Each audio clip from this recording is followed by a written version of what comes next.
Welcome back. Thank you for staying with us. The Regional Security System, RSS, headquarters through the 10th European Development Fund has procured much-needed crime scene investigation equipment for member territories of the organization, inclusive of significant amounts of products for law enforcement in St. Lucia.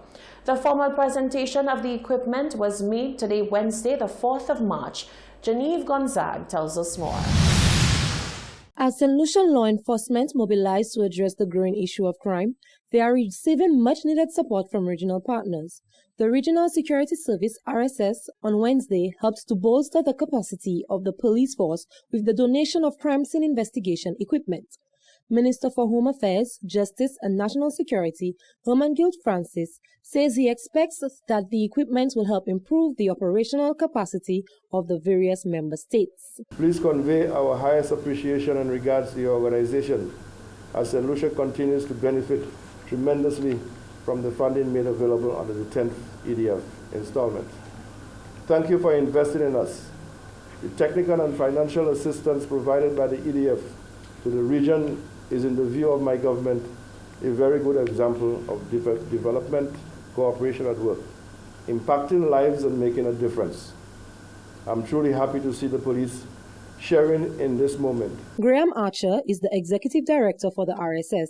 He highlighted the scope of the initiative. This donation is part of the overall European Union 10th EDF program with the RSS. And that program involves other aspects, included quite a bit of training, a lecture series, and as well as the procurement of this equipment for St. Lucia as well as the other RSS member states.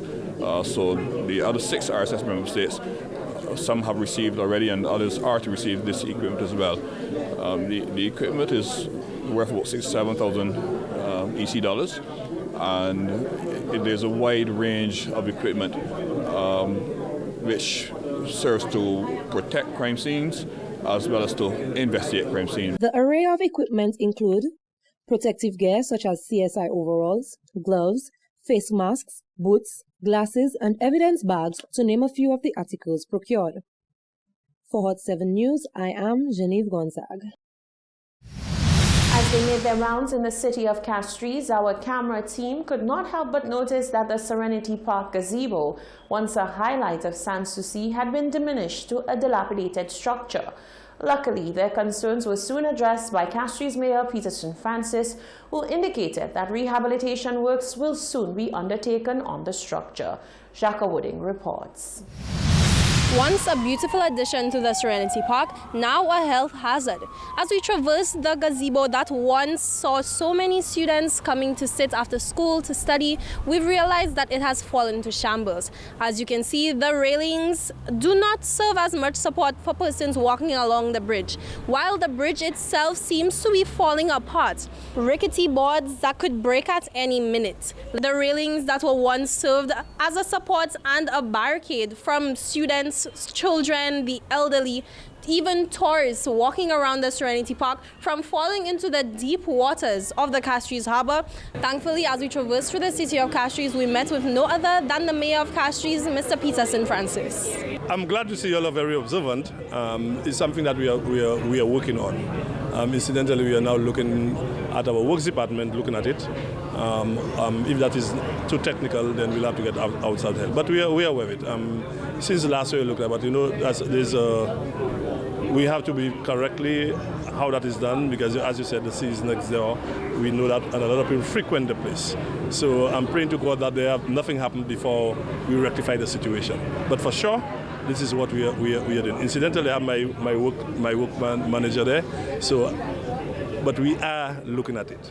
And I'm very grateful, at least, you know, you all are very concerned about the same thing that we are concerned. As I encourage members of the public to traverse safely at this site, I hope to see swift rectification of this issue. For Hot 7 News, I am Jacques Wooding. Since the downing of tools by CCC employees on the 24th and 25th of February, the trade union representative for the workers, the NWU, has since come forward to deny strike action.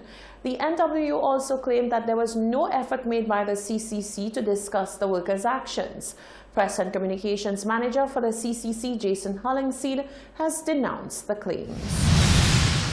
In a previous interview, responding to concerns expressed by the CCC on recent NWU-sanctioned industrial actions, NWU Secretary General Joanne Haywood stated that the nearly 200 employees of the CCC who gathered in the City Hall courtyard on February 24th and 25th were not on strike. Haywood went on to also deny receiving any attempts of contact from the CCC during this period, underscoring that they possessed a variety of avenues to do so. The workers were always at work and have always been at work.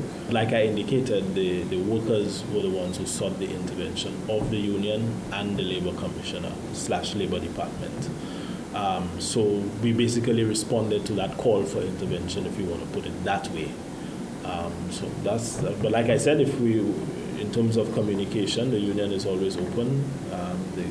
All our partners know where we are, our contact information, who we are, etc. So we have no problems. However, Press and Communications Manager for the CCC, Jason Hollingshead, reports a very different series of events on the 24th and 25th of February. Hollingshead says from the CCC's standpoint, workers downed their tools and did not report to carry out duties, which resulted in a contingency plan being rolled out to ensure the smooth running of the city. I'm not sure how